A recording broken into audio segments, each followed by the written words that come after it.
but what I did, bro, was I opened up to the entire world and I told them what my issue was. We made love. Who you made love with? Diddy, Bow Wow, Busta Rhymes. Look. Looking powerful, King. You're looking great, King. You're looking amazing, King. We're not gonna put the gay thing on. How about Busta Rhymes? Who? How about Busta? He's a flaming hot sissy. I've never heard this before. He's a Dorito. Okay, I've never heard. He's a hot Cheeto. Now, the part I'm gonna have to retract, because, you know, I was... Was Orlando Brown right about Busta Rhymes this entire time? Because Busta just got exposed by a rumored trans lover, and now Orlando is standing in the middle of the chaos, saying he told us everything we needed to know years ago? I don't know what rooms they've been in, bro. I don't know what rooms they've been in. I've been telling the truth, and I've been keeping it 1,000. I'm okay. You know, I got niggas give me hush money and all kind of shit. This isn't a coincidence. This is a pattern finally catching up to a man who thought he was untouchable. Orlando recently jumped back into the spotlight with another interview where he doubled down on every claim he's ever made about Busta. No backtracking, no softening, he went harder. According to Orlando, the rumors about Busta being attracted to men aren't rumors at all. Everybody knows what a rainbow is, you know what I'm saying? Everybody knows what the sky can bring. It brings rain, it brings the sun. Like, you understand what life is too, you know? So for me to know that you have a great, you know, Raymona Harvey is Busta Rhymes, is his real name. Anybody can get on Facebook and look up Raymona Harvey. He's saying Busta has been operating in that world since the 90s. Quietly, consistently, while the culture kept its eyes locked on Diddy and let Busta slide into the background unbothered. But here's where it gets heavier than just somebody's sexuality. The real issue isn't who Busta is allegedly sleeping with. The explosive part is what allegedly went down during these encounters. Wild behavior with fun boys, STDs allegedly being passed around, and a complete disregard for the women in his life who had no idea what they were being exposed to. Women who stayed with this man, women who had his children. That's not just a lifestyle choice, that's a health crisis with victims attached to it. So let's walk through what Orlando Brown actually said, because the internet loves to write this man off as unstable and move on. These people haven't did, not necessarily what I've done, and I'm not putting myself on a pedestal, but what I did, bro, was I opened up to the entire world and I told them what my issue was. I had a 2-year binge of something that I should have never, ever indulged in. Yes. And when it came down to it... It was only 2 years? Yeah. Wow. Yeah. Okay. But if you pay real attention, Orlando has been methodically pulling the curtain back on industry behavior that powerful people desperately want buried. Before we get to the trans exposure specifically, we need to go back to when Orlando first went viral during the height of the Diddy freak-off wave. While that story was consuming everything, Orlando came forward, claiming he had slept with multiple men inside the industry. We made love. We made love. Who you made love with? Diddy, Bow Wow, Busta Rhymes. You just told me you seen Busta in the airport too. That motherfucker try to act like he didn't know you. Terrence Howard, Usher. Not just Diddy, a list. And Busta Rhymes was on it. People clowned him immediately, called it clout chasing, dismissed the whole thing as the ramblings of a man in crisis. But now, with fresh allegations surfacing around Busta from an entirely separate source, Orlando's claims aren't looking so far-fetched anymore. And Orlando isn't backing down. He's escalating. He's now saying people should have believed him from the beginning, and he's adding a new layer, that Busta allegedly operates with a full female alter ego. That's not a throwaway detail.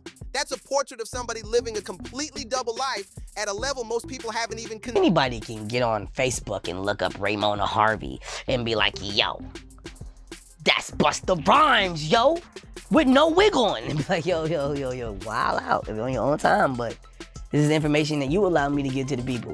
If you think this is all just Orlando being Orlando, you don't know how deep the Busta Rhymes DL rumors actually go, because they stretch back decades. These aren't new whispers. What made everything louder recently was Busta getting caught by paparazzi allegedly leaving a gay pride event alongside a trans woman. That footage ignited the internet, and now reportedly, Busta's team is in damage control mode, scrambling to suppress additional footage they don't want public. People are already connecting this to his past rumored relationships and a darker pattern in his personal life. That connects directly to what celebrity bodyguard Big Homie CC said on Art of Dialogue. Big Homie laid out how when Busta hit the clubs, he would send his entourage on a specific mission. Find the youngest, most attractive men in the building and bring them to VIP. I seen you talking about Busta Rhymes before Oh yeah. in some of your videos. Oh yeah. Super zest monster. For sure, bro.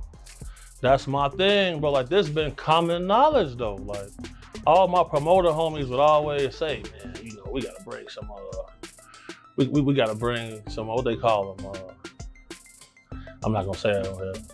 They call them fun boys. They'll say we gotta have some fun boys in the section for Busta. That was allegedly the standard operating procedure, and according to Big Homie, the promoters already knew the assignment before Busta even walked through the door. I hear somebody say, oh, he's cute, I want him. So when I heard that, I turned around like, man, did he just say that? Man, you got all this jewelry to attract some men in here? You wild. Shocked me, but sure enough. And that was the guy that Busta Rhymes pulled back? He pulled him into the section. And then they walled him off like this man. I'm like, damn. And that little dude was so happy, he couldn't believe that. He was shocked. And model Don Benjamin, who had a gay friend with him. The moment Busta spotted Don, something shifted. He locked in immediately, pulled him into VIP, and kept him there the entire night. Bro, on my soul, I'm out with a group of people. At this time, I was with Don Benjamin. You familiar with him? No, I never heard of him. Model dude, like a model guy. He be doing like some rapping and stuff. His name Don Benjamin. I'm out with Don Benjamin, and the club we ended up going to, Busta Rhymes in there. So it was a little lawyer guy that was with us. And the little lawyer guy we was with, you know, he was a gay dude, super cool, feel me, good guy. Bro, Busta Rhymes wanted him in his section so bad, like. But the detail Big Homie raised that gets the least attention is actually the most disturbing. He talked about Busta's documented history of putting his hands on women and suggested there's a psychological root to it. His argument was that DL men like Diddy and allegedly Busta carry deep resentment toward women because of the secret life they're forced to maintain. Now you ask, bro, anybody that's in the mix, bro, like, you know, bro, most of these dudes, bro, putting on a major act. They don't want to be themselves. It's crazy. They'll get mad at you for buying bottles of champagne to get a girls. They'll get mad, oh, we don't want these bottle rats in our section. What are we here for? Why are y'all here then? What are y'all here for? Just because y'all got booked to be here, okay, but sometimes they not booked. They just in there. So, and what they looking for, it ain't gonna be what you thinking of, on God. And here's what makes that argument impossible to dismiss. It's not just Big Homie's theory. There is actual documented research showing that men living double lives develop deep internalized homophobia. And that shame gets weaponized against the women around them. The rage has to go somewhere. And the evidence that Busta is carrying that kind of rage is not hard to find. His public record on this is damning. Entertainment Weekly has on record that when Busta was asked whether hip-hop should be more welcoming toward gay artists, he didn't answer the question. He walked out of the room.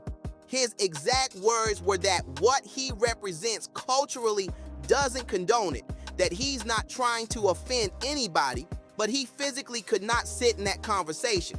That's not a conservative opinion. That's a man who cannot be in the same room as the subject without his composure breaking down. And it escalated well beyond press interviews.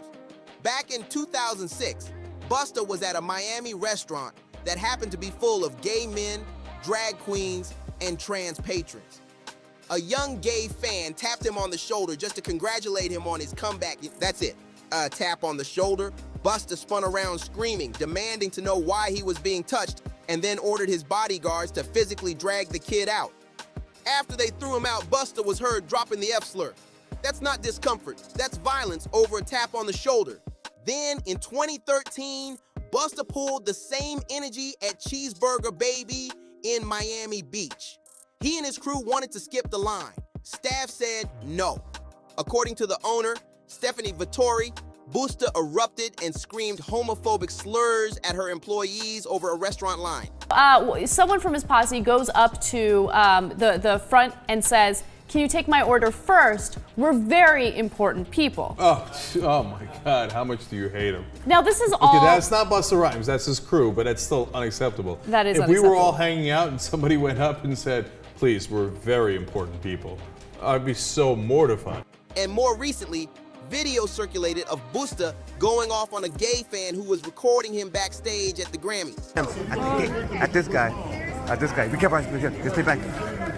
Yeah, be careful. Yeah, he gets mad. Busta don't play around. He got mad at him, though. This is a pattern. This is not coincidence. The reaction is too fast, too explosive, too personal every single time, but the allegations don't stop at the public record. Men are now stepping forward with their own stories. Social media personality Trip Ali went on his channel and dropped a direct account claiming Busta tried to recruit him in New York City, invited him to come party in his VIP section at a club. And the way Ali broke it down, the approach sounded like it came straight out of the same playbook Diddy was known for. The shopping trips, the parties, the offers, same architecture. Ali said he was initially excited. The chance to network with Busta and be in that circle felt like an opportunity. I'm walking across the street and Busta Rhymes just grabbed my hand. And he holding my hand. Now I ain't know it was Busta at first. You know, Busta Rhymes tall. I'm sure I came up to about right here. So the first thing I noticed was this big ass flip mode chain that was blinding me. So I look at the chain and I'm like, and I look up, I'm like, "Oh, what's up, Busta? What's up?" Now he holding my hand the whole time. But before he could even get to the club, things fell apart.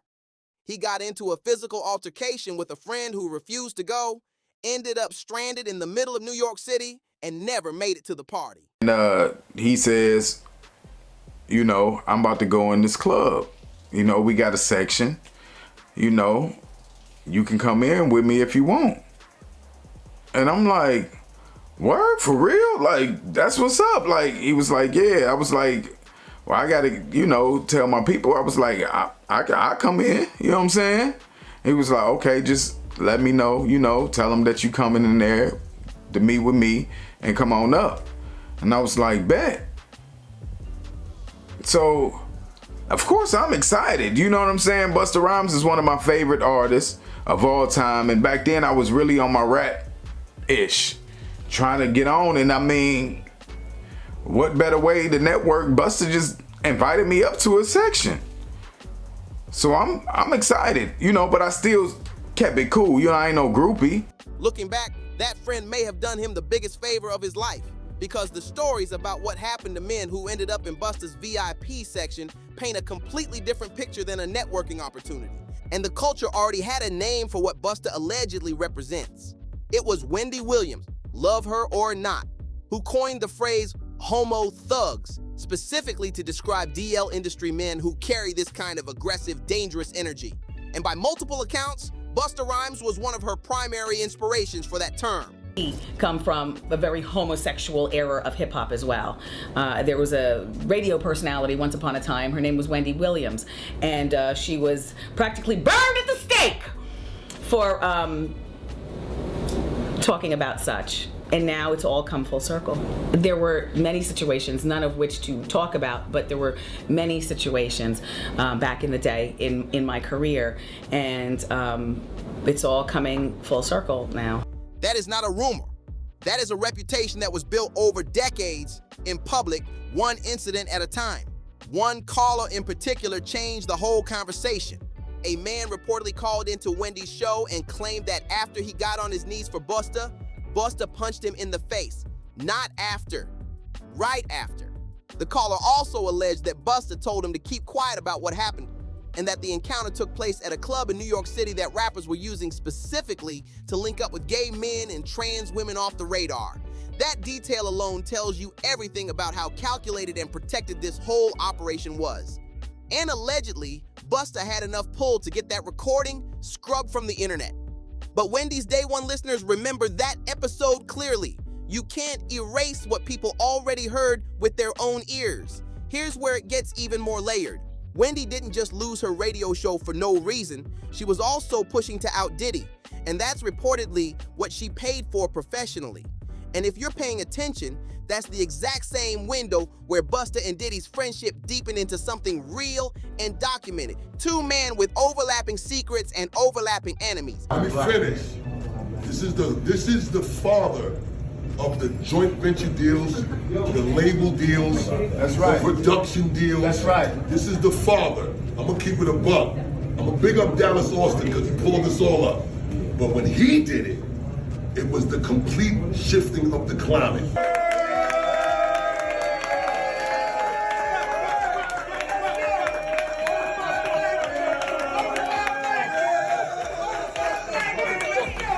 Of course, they found each other. Some sources go further and allege that Diddy and Busta were sharing young men with each other. Busta has publicly distanced himself from Diddy since the indictments dropped, but years of photos, co-signs, and collaboration don't vanish because the optics got dangerous. Now circle back to what Wendy meant by homo thugs. The term was never just about sexuality. It was specifically about the intimidation, the violence, the physical force these men used to keep their secrets buried. And when you line up Busta's documented legal history, the pattern becomes impossible to dismiss. In 2006, he was charged after attacking a man in the street, and police found a machete in his vehicle. In 2007, he was arrested again and charged with a misdemeanor for putting his hands on his former driver, pleaded guilty, got 3 years probation. Before that probation even expired, he caught another charge for throwing water bottles at a fan and directing his bodyguard to assault him. That is not a temper problem. That is a pattern of using physical dominance to silence and control people around him. And then there are the whispers about what kind of men Busta allegedly targets and what allegedly happens to them.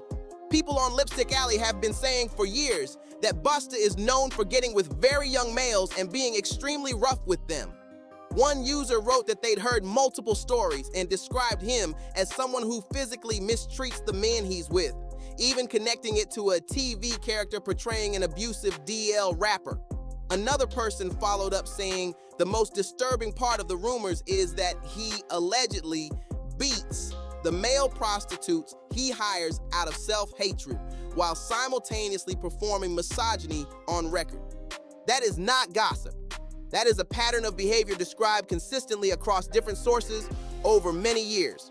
If you're tired of the watered-down takes and want the real story behind what's happening in the culture, stick with Bars Buzz. We don't do PR. We don't do spin, just the truth. The industry doesn't want trending. Subscribe and make sure you're notified. The next one drops sooner than you think.